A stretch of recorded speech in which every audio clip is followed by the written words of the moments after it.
പറഞ്ഞു തരാം ഞാൻ. ഇതാ അനുപമ ചേട്ടത്തിയും അഞ്ജലി അനുജത്തിയും കൂടി പ്ലാൻ ചെയ്ത് ബുദ്ധിപൂർവ്വം നടപ്പാക്കിയ പദ്ധതിയാണെന്നാ എന്റെ സംശയം. എന്റെ ഈശ്വര, അങ്ങനെയൊക്കെ സംഭവിക്കുവോ? സംഭവിക്കാതെ പിന്നെ?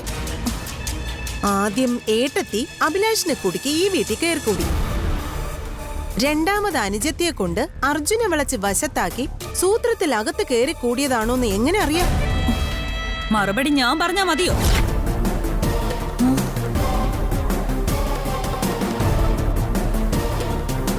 നിങ്ങളിത് എന്തറിഞ്ഞിട്ടാ ഇന്ദു കുഞ്ഞമ്മ വായിൽ തോന്നുന്ന വേണ്ടാതനങ്ങൾ കാണിച്ചിറക്കുന്നത്?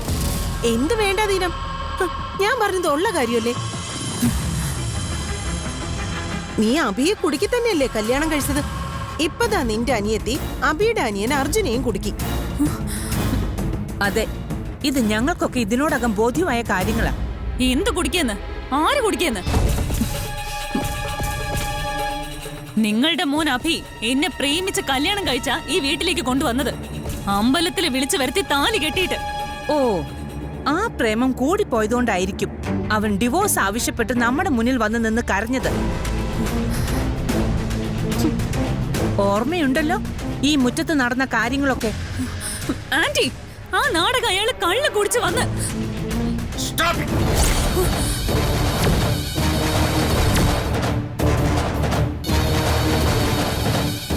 എന്താ ഇത്? അയ്യോ അങ്കിൾ, ഞാനല്ല. ഇവരാ വേണ്ടാത്ത കാര്യങ്ങൾ പറഞ്ഞു വെറുതെ പ്രശ്നങ്ങൾ ഉണ്ടാക്കാൻ നോക്കുന്നത്. വേണ്ടാത്ത എന്ത് കാര്യം പറഞ്ഞു? അല്ല, എന്താ അനുഭവയുടെ ശരിക്കുള്ള പ്രശ്നം? അല്ല അങ്കിളെ, ഞാനും അഞ്ജലിയും സഹോദരങ്ങളായതുകൊണ്ട് ഞങ്ങള് പ്ലാൻ ചെയ്തിട്ടാ ഈ കല്യാണമൊക്കെ നടത്തിയെന്നാ ഇന്ദു ആന്റി പറയുന്നേ. എന്താ, നിങ്ങൾ തമ്മിൽ സഹോദരങ്ങളല്ലേ? ഇന്ദു അങ്ങനെ പറഞ്ഞെങ്കിൽ തന്നെ അതിലെന്താ തെറ്റ്? അയ്യോ അതല്ല, പിന്നെ ഞങ്ങള് രണ്ടുപേരും കൂടെ പ്ലാൻ ചെയ്ത് ഈ വീട്ടില് കയറി കൂടിയെന്ന കുത്തിപ്പറിച്ചില്. അങ്കിളിനറിയാലോ, എന്നത്തെയും എന്റെ ആജന്മ ശത്രു അഞ്ജലി. അവളുമായിട്ടും അവളുടെ വീടുമായിട്ടുള്ള എല്ലാ ബന്ധവും ഉപേക്ഷിച്ചിട്ടാ ഞാൻ ഈ വീട്ടിലോട്ട് വന്ന് കയറിയത് തന്നെ. ആ സ്ഥിതിക്ക് ഇവിടെയുള്ളവർ ഇങ്ങനെയൊക്കെ പറയുന്നത് ശരിയാണോ അങ്കിൾ? അങ്കിൾ എന്നൊന്ന് ചോദിച്ചു നോക്ക്. അല്ല, ഈ ചോദിക്കലും പറയലും ശരിയും തെറ്റൊക്കെ അവിടെ നിൽക്കട്ടെ. നിനക്ക് അഞ്ജലിയോടുള്ള വെറുപ്പും ഈ വീടിനോടുള്ള കൂറും പ്രഖ്യാപിക്കാനുള്ള സുവർണ അവസരമാണ് ഇപ്പൊ വന്നിരിക്കുന്നത്. എന്താ ആ അവസരം പ്രയോജനപ്പെടുത്താൻ നിന്നെ കൊണ്ട് കഴിയൂ? എന്നുവെച്ചാ അങ്കിൾ ഉദ്ദേശിക്കുന്നത്? ഇലയ്ക്കും മുള്ളിനും കേടില്ലാതെ, ഇരു ചെവി അറിയാതെ അഞ്ജലിയെ ഈ വീട്ടിൽ നിന്നും നൈസായിട്ട് പുറത്താക്കണം. എന്താ പറ്റുമോ നിന്നെ കൊണ്ട്? അല്ല, അത് മുമ്പ് കുറുപ്പങ്കിള് പറഞ്ഞത്. കുറുപ്പിന്റെ ഐഡിയ വെച്ച് അവളെ നശിപ്പിക്കുക, മറ്റെന്താ വേണ്ട ചെയ്യട്ടെ. അതിന് പാരലായിട്ട് അനുപമയെ കൊണ്ട് എന്ത് ചെയ്യാൻ പറ്റും എന്നാണ് എന്റെ ചോദ്യം.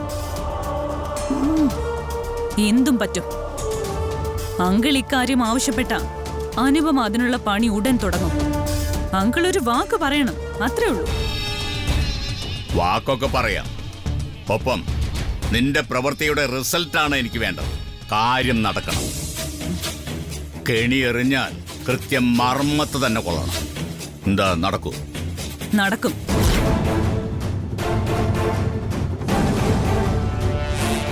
അങ്കിള് മനസ്സിൽ കുറിച്ചോ, ഏറിയാൽ 1-2 ആഴ്ച.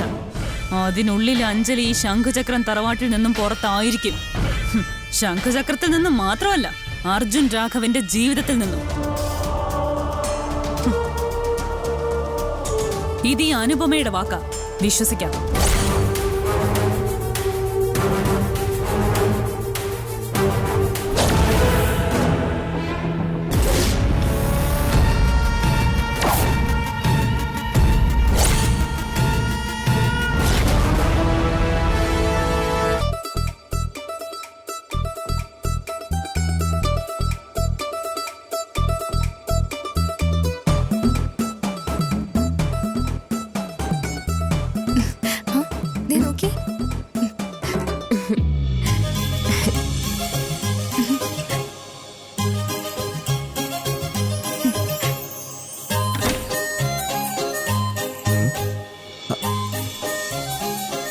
ആഹാ, കൊള്ളാം. ബെസ്റ്റ്. ഈ മുറിയിൽ അലങ്കോലപ്പണികളും നിങ്ങൾ തീർത്തില്ലേ? അലങ്കോലപ്പണിയല്ല, അലങ്കാരപ്പണി. ആ അവന്റെ ആദ്യ രാത്രി ആവുമ്പോ രണ്ടും ഒരുപോലെ തന്നെ. അല്ല കൊച്ചച്ച, കട്ടില് വിതറാനും ഇവിടൊക്കെ തൂക്കാനുള്ള പൂക്കൾ ഇതുവരെ എത്തിച്ചില്ലല്ലോ. അയ്യോ, ഞാനതങ്ങ് മറന്നുപോയി. അല്ല, പറഞ്ഞ പോലെ ഞാൻ അത് ഇവിടെ എവിടെയോ കൊണ്ടുവച്ചിരുന്നതാണല്ലോ. ഇതിന്റെ അടിക്കാണ്. ഇവിടെ എവിടെയോ ഉണ്ട്. ഇപ്പൊ കിട്ടിപ്പോയി. ഇവിടെ ഇരിപ്പുണ്ട്.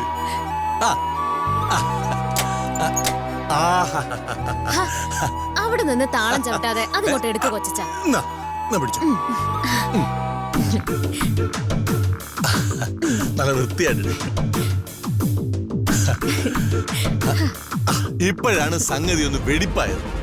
ചുരുങ്ങിയ സമയം കൊണ്ട് തട്ടിക്കൂട്ടിയ അലങ്കോലപ്പണികളാണെങ്കിലും സംഗതി നല്ല കളറായിട്ടുണ്ട്. ലേഡി വളരെ ഇതിന്റെ ഫുൾ ക്രെഡിറ്റും എനിക്കാ. ഉവ്വ പണിയെടുത്തത് മുഴുവൻ ഞാനാ കൊച്ചച്ച. ഇവക്ക് ഇവിടെ റീൽസ് എടുക്കലായിരുന്നു പ്രധാന പണി. നല്ല റീൽസ് ഒന്നും എടുക്കാൻ പറ്റിയില്ല. ഈ അച്ചുവേട്ടന്റെ കല്യാണം എടുപിടെ നടന്നോണ്ടേ കല്യാണ പന്തലില് നാത്തൂന്റെ റോളിൽ ഷൈൻ ചെയ്യാനുള്ള അവസരം അങ്ങ് നഷ്ടായി പോയി. അതൊക്കെ നമുക്ക് ശരിയാക്കാടി വേണേ. ആദ്യേ ഇവളുടെ തന്തപ്പടിയുടെ ഉഗ്ര കോപം നടങ്ങട്ടെ. എന്നിട്ട് നമുക്ക് നമ്മുടെ അച്ചുക്കൂട്ടനെ വഹിച്ച് നാല് ഉഗ്രം പാർട്ടി അങ്ങ് ഒപ്പിച്ചു കളയാം.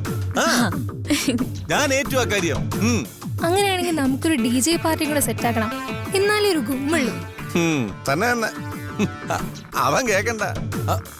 അല്ല, അവനെവിടെ പോയി? ആ ദേ 100 ആയസ ആളെത്തി.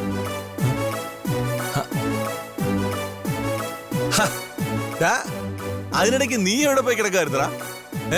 നിന്നെ ഞങ്ങൾ എത്ര നേരമായിട്ട് അന്വേഷിക്കുന്നു. ഞാനൊന്ന് പുറത്തു പോയതായിരുന്നു, അമ്പാടി കാണാനായിട്ട്. അല്ല, നിങ്ങളെല്ലാരും ഇവിടെ എന്താ പരിപാടി? ഞങ്ങളോ? ഇവിടെയോ? ഞങ്ങള് ഇവിടെ കുറച്ച് കപ്പ പുഴുകാൻ വെച്ചിട്ടുണ്ടായിരുന്നു. കുറച്ച് മുളകും കൂടെ അരച്ച് അതെടുത്ത് നാട്ടുകാർക്ക് എല്ലാം കൂടെ വിതരണം ചെയ്യുന്നത് എങ്ങനെയാണെന്ന് ഡിസ്കസ് ചെയ്യുമായിരുന്നു. നിനക്ക് വേണേ അഭിപ്രായം പറയാം. ഓ എന്റെ പൊട്ടൻ അച്ചോട്ടാ, ഇന്ന് നിങ്ങളുടെ ആദ്യ രാത്രി അല്ലേ? ഏട്ടനത് മറന്നുപോയോ? അതോ നമ്മുടെയൊക്കെ മുന്നില് ജാടയില് ഒരു മറവി കുമാരനായിട്ട് അഭിനയിക്കുവാണോ? ഏയ്, അങ്ങനൊന്നുമില്ലടി. ഇപ്പോഴത്തെ ഈ ഒരു സാഹചര്യത്തില് ഈ ആർഭാടങ്ങളൊന്നും വേണ്ടെന്ന എന്റെ ഒരു അഭിപ്രായം. ഇതൊരു ആർഭാടമൊന്നുമല്ല, ആവശ്യമാണ്. പിണക്കം ഉള്ളപ്പോഴല്ലേ ഇണക്കത്തിന് സ്പേസ് ഉണ്ടാവുള്ളൂ. ഇന്ന് നിങ്ങളുടെ ഇടയിൽ അതിനുള്ള വേദി ഉണ്ടാക്കാൻ വേണ്ടിയാണ് ഈ ആദ്യരാത്രിയും പൂക്കളും സെറ്റപ്പുകളും ഒക്കെ. ഏത്? അതെങ്ങനെ? ഇത് ഞങ്ങളുടെ ഒരു സൈക്കോളജിക്കൽ മൂവാ. വേണമെങ്കിൽ അച്ചേട്ടന്റെ ഒരു പാട്ടൊക്കെ പരീക്ഷിക്കാം. Romantic classic song. അയ്യോ അത് വേണോ? അച്ചോട്ടൻ പാടി അത് ദുരന്തായിരിക്കും ഉറപ്പാ.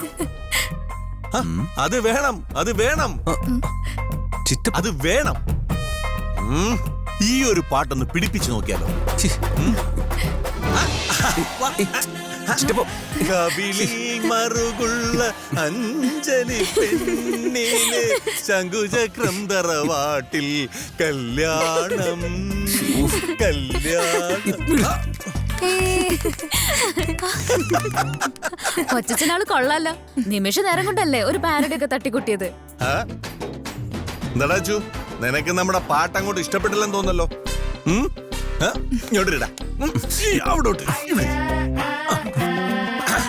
അടുത്തതായിട്ടേ നമ്മൾ ഈ ക്രിയാത്മകമായ പ്രണയ മുഹൂർത്തങ്ങൾക്ക് വഴിമരുന്നിടുന്ന ചില രഹസ്യങ്ങളെ കുറിച്ച് നമുക്ക് ഡിസ്കസ് ചെയ്യാം. എന്താ, എന്ത് പറയുന്നു ചിറ്റപ്പ? പിള്ളേ, നിങ്ങൾ രണ്ട് ചെവി അങ്ങ് പൊത്തിക്ക. ഞാനേ ഇവന്റെ അടുത്ത് കുറച്ച് ദാമ്പത്യ രഹസ്യങ്ങൾ പറഞ്ഞു കൊടുക്കട്ടെ. വേഗം. അയ്യോ നമ്മളില്ലേ ചേച്ചി, വാ നമുക്ക് പോവാം. വലിയ ഫോമിലായിട്ടുണ്ട്. അപ്പോ വേഗം പോ.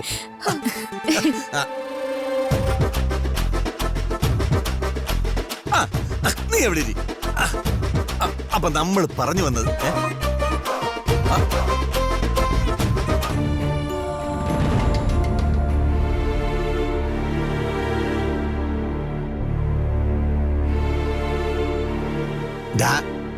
എന്താടാ അച്ചു, നീ ഇപ്പോഴും ഈ മസിൽ പിടുത്തം വിട്ടില്ലേ? എടാ ഈ പിള്ളേർക്കുള്ള സെൻസ് ഓഫ് ഹ്യൂമർ പോലും നിനക്കില്ലാതെ പോയല്ലോ. ചിറ്റപ്പ, ഐ എം സീരിയസ്. അഞ്ജലി തികച്ചും വ്യത്യസ്തമായ ഒരു ജീവിത സാഹചര്യത്തിൽ വളർന്നു വന്നൊരു കുട്ടിയാണ്. മാത്രമല്ല, ഞങ്ങളുടെ കല്യാണം നടന്നത് ഒരു നോർമൽ കോഴ്സ് ഓഫ് ഇൻസിഡൻസിലൂടെ അല്ലല്ലോ. ഇന്ന് രാവിലെ അവളിവിടെ കയറി വന്നപ്പോഴുണ്ടായ പ്രശ്നങ്ങൾ ചിറ്റപ്പനും കണ്ടല്ലേ. എല്ലാത്തിനോടും ഒന്ന് പൊരുത്തപ്പെട്ടു വരാൻ അഞ്ജലിക്ക് കുറച്ച് സാവകാശം വേണ്ടി വരും. അതുകൊണ്ടാ ഞാൻ... നീ പറയുന്നതിൽ വാലിഡ് ആയിട്ടൊരു പോയിന്റ് ഉണ്ട്. പ്രത്യേകിച്ച് നിന്റെ അച്ഛന്റെ ഇന്നത്തെ രാവിലത്തെ പെർഫോമൻസ് വെച്ചിട്ട്. ഹോ, വല്ലാത്തൊരു അടി തന്നെ അങ്ങനെ അടിച്ചു കളഞ്ഞു. ആ അഞ്ജലിയുടെ മനസ്സിലുണ്ടാക്കിയ ഇമ്പാക്ട് അത്ര നിസ്സാരമായിട്ടൊന്നും കാണാൻ പറ്റില്ല. പക്ഷെ ഞാൻ മനസ്സിലാക്കിയെടുത്തോളം അവള് നല്ലൊരു ക്യാരക്ടറുള്ള പെണ്ണാ. അവളുടെ സ്ഥാനത്ത് മറ്റേതൊരു പെൺകുട്ടിയാണെങ്കിലും ഇങ്ങനെയൊന്നും ആയിരിക്കില്ല റിയാക്ട് ചെയ്തിട്ടുണ്ടാവുക. So I think still there is a space. ഇങ്ങോട്ട് വാടാ. ദാ, നീ അവളോട് സംസാരിക്കണം. നിന്റെ ഉള്ളു തുറന്ന് സംസാരിക്കണം. നിന്നെ അവൾക്ക് മനസ്സിലാവൂടാച്ചു. എല്ലാം ശരിയാവും. Cheer up, young man. എല്ലാം ശരിയാവും.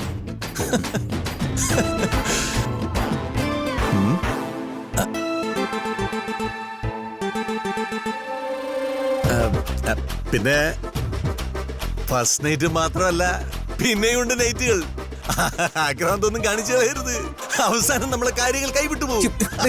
ഒന്ന് പോയ പോ.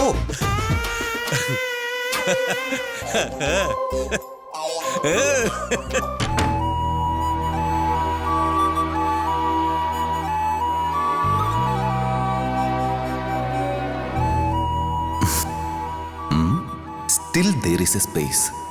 അപ്പോ ഒരു ആദ്യരാത്രിക്ക് സ്കോപ്പൊക്കെ ഉണ്ട് അല്ലേ?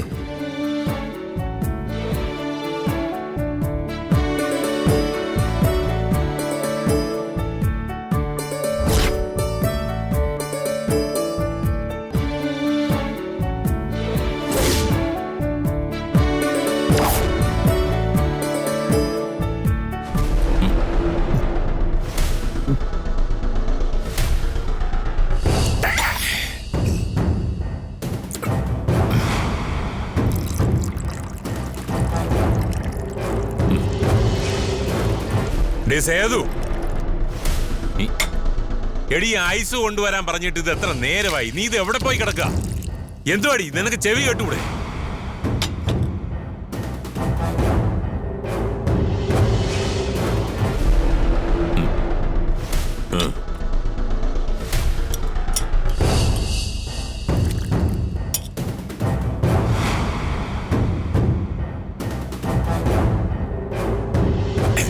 എന്തുവാടി, നിന്റെ മുഖത്തൊരു കടന്നൽ കുത്ത് കിട്ടിയ പോലെ? എടി, എനിക്ക് ബാറിൽ പോയി പബ്ലിക്കായിട്ട് കുടിക്കാൻ പറ്റാത്തത് കൊണ്ടല്ലേ ഞാൻ ഇവിടെ ഇരുന്ന് ഇങ്ങനെ. അതൊന്നും അല്ല, കൊച്ചിന്റെ ജീവിതം തകർത്തിട്ട് അവനും അവളും കൂടെ ഇന്നൊരു പുതിയ ജീവിതം തുടങ്ങാൻ പോവാ. അതും നമ്മുടെ മുമ്പില്. എന്നിട്ട് നിങ്ങൾക്കൊന്നും ചെയ്യാനും പറ്റിയില്ല. ഇല്ല, എനിക്കൊന്നും ചെയ്യാൻ പറ്റിയില്ല. എനിക്ക് മാത്രമല്ല, ആ രാഘവന്. കഥ അറിയാതെ ആട്ടം കണ്ട ഞങ്ങള് വെറും വിഡ്ഢികളായി. പമ്പര വിഡ്ഢികൾ. ഇങ്ങനെ സ്വയം പഴിച്ചിട്ടൊന്നും ഒരു കാര്യമില്ല. ആര് തെറ്റ് ചെയ്താലും നമ്മുടെ കൊച്ചിന്റെ ജീവിതം തകർന്നു. പാവം എന്റെ കാവ്യമോള്. ഇനി അർജുൻ അഞ്ജലിയെ കല്യാണം കഴിച്ച് ശംഖുചക്രത്തിൽ കൊണ്ടുപോയെന്നും കൂടി അറിഞ്ഞ അവൾ എങ്ങനെ അത് സഹിക്കുന്ന ഞാൻ ആലോചിക്കുന്നേ. എടി, ഒന്ന് പതുക്കെ. ഇതുവരെ അവൾ അത് അറിഞ്ഞിട്ടില്ല. നിന്നോട് മാത്രമേ അവിടെ കണ്ട കാഴ്ചകളൊക്കെ ഞാൻ പറഞ്ഞിട്ടുള്ളൂ. അത് അവൾ അറിയുമ്പോ ഇനി എന്ത് ഭ്രാന്ത് കാണിക്കുന്നു ഓർത്തിട്ടാ ഞാൻ ഈ കുടിക്കുന്നത്.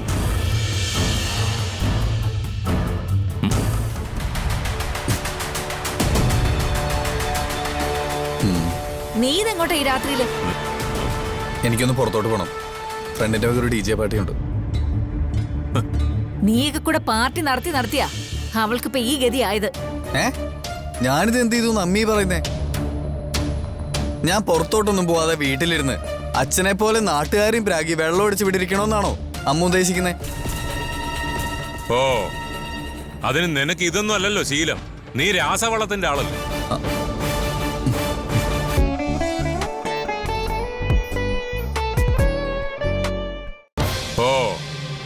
അതിന് നിനക്ക് ഇതൊന്നും അല്ലല്ലോ ശീലം.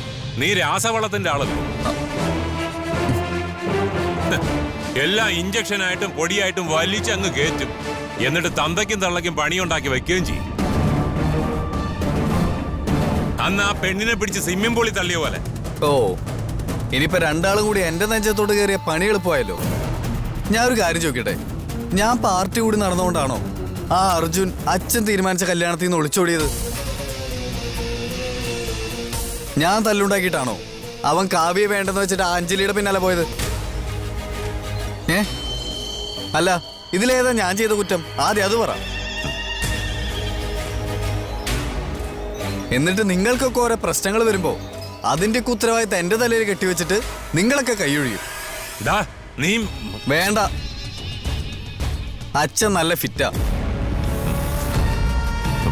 ഇനിയും ഇവിടെ നിന്ന് അച്ഛനോട് സംസാരിച്ചോണ്ട് നിന്നാ എന്റെ പരിപാടികളാകെ കുളവും. ഞാൻ ഇറങ്ങുക. തന്തയ്ക്ക് മുന്നേ ഉണ്ടായതെന്ന് കേട്ടിട്ടേ ഉള്ളൂ. എനിക്കത് കിട്ടി, ഒരു എവർ റോളിംഗ് ട്രോഫി ആയിട്ട് തലയിലെഴുത്ത്.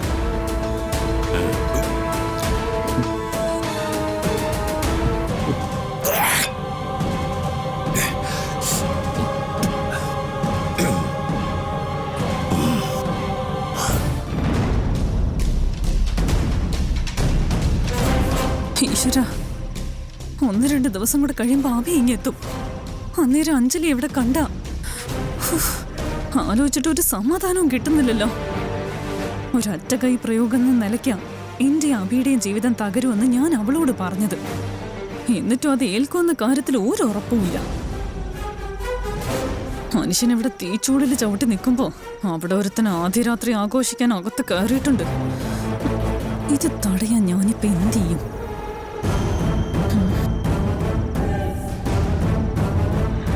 എന്തെങ്കിലും ചെയ്തേ പറ്റൂ. അന്നേരത്തെ ഒരു ആവേശത്തിന് ഒരാഴ്ചക്കുള്ളിൽ അഞ്ജലിയെ ശംഖുചക്രത്തിൽ നിന്ന് പുറത്താക്കാന്ന് തട്ടിവിടുകയും ചെയ്തു. എന്തെങ്കിലും ചെയ്തില്ലെങ്കിൽ ഇന്നലെ വരെ ഞാൻ ചെയ്ത് കൂട്ടിയതിനെല്ലാം ചേർത്ത് ആ അഞ്ജലി എനിക്കിട്ട് തിരിച്ചു പണിയും. അത് ഉറപ്പാ. അനുവദിക്കാൻ പാടില്ല. ഒരു വഴിയുണ്ട്.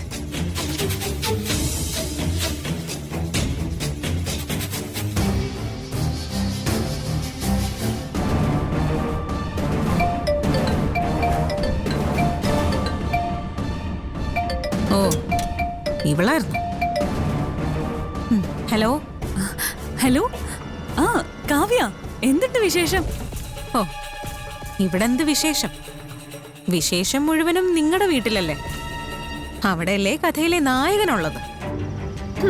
ആ അതാണ്. എന്നാലേ ആ നായകന്റെ വിശേഷം പറയാൻ വേണ്ടിട്ടാ ഞാൻ ഇപ്പൊ വിളിച്ചത്. എന്ത് വിശേഷം? നിങ്ങളെന്താ വീണ്ടും അന്നത്തെ പോലെ വല്ല ട്വിസ്റ്റ് കഥകളും ഉണ്ടാക്കി എന്നെയും കാർത്തികിനെയും വല്ല കുഴപ്പത്തിലും ആക്കാനാണോ നോക്കുന്നത്? ആള് കലിപ്പിലാണല്ലോ. അയ്യോ, അങ്ങനെയൊന്നും പറയില്ലേ കാവ്യയെ. ഈ അനുപമ എപ്പോഴും കാവ്യയുടെ ഭാഗത്തു നിന്ന് മാത്രമേ ചിന്തിച്ചിട്ടും പ്രവർത്തിച്ചിട്ടും ഉള്ളൂ. ഓ, അതൊക്കെ എനിക്കറിയാം. ചേച്ചി ഇപ്പൊ വിളിച്ച കാര്യം പറയും. പറയാം. ഞാൻ അതിലോട്ടാ വരുന്നത്. കാവ്യ കുറച്ചു മുന്നേ പറഞ്ഞില്ലേ വിശേഷങ്ങൾ മുഴുവൻ ശംഖുചക്രത്തിലാണെന്ന്? അത് correct.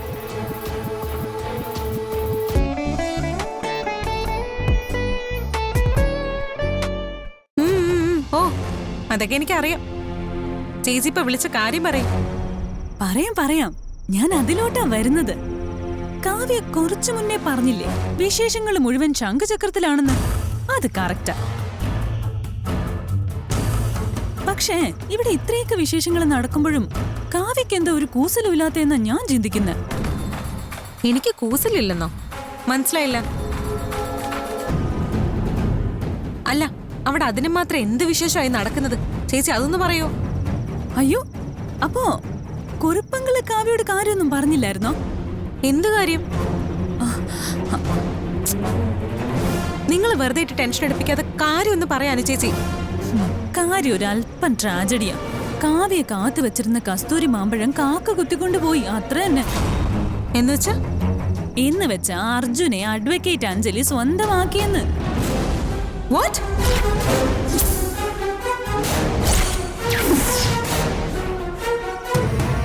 Yes, Arjun Raghav advocate അഞ്ജലിയുടെ കഴുത്തിൽ താലി കെട്ടി അവളെ ശംഖുചക്രത്തിൽ കൊണ്ടുവന്നു. എന്താ പിടികിട്ടിയോ?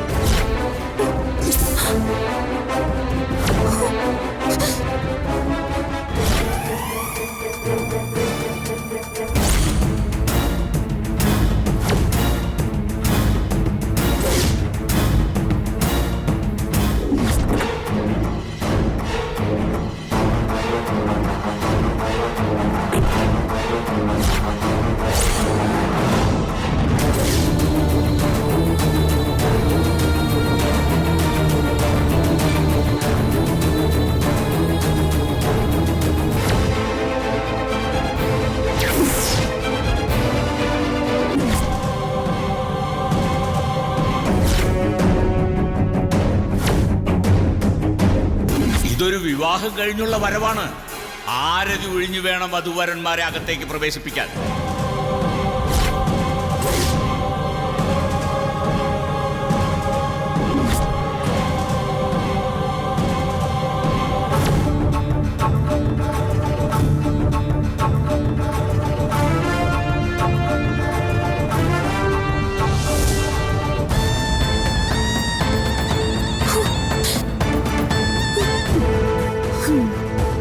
ഇതെല്ലാം രാഘവനങ്ങൾ കൂടെ ചേർന്നിട്ട് നടപ്പാക്കിയതാണോ എന്നാ എന്റെ ഒരു സംശയം.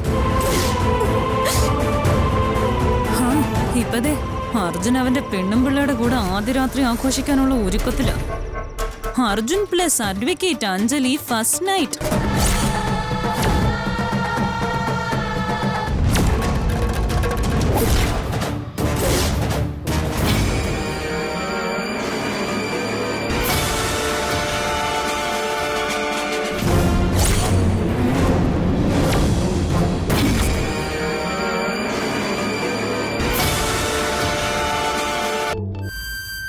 എന്നും അഞ്ജലി എന്നോടൊപ്പം ഉണ്ടാവണം.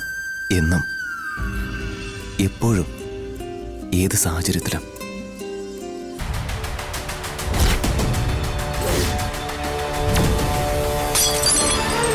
നിന്റെ ചേച്ചിയാ പറയുന്നേ. നീ എനിക്കൊപ്പം നിന്നാ മതി. എല്ലാത്തിനും ഞാൻ വഴി കണ്ടിട്ടുണ്ട്. എല്ലാത്തിനും.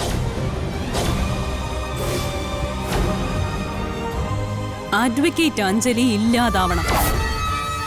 കൊല്ലണോ അവളെ? കൊന്നേ പറ്റൂ.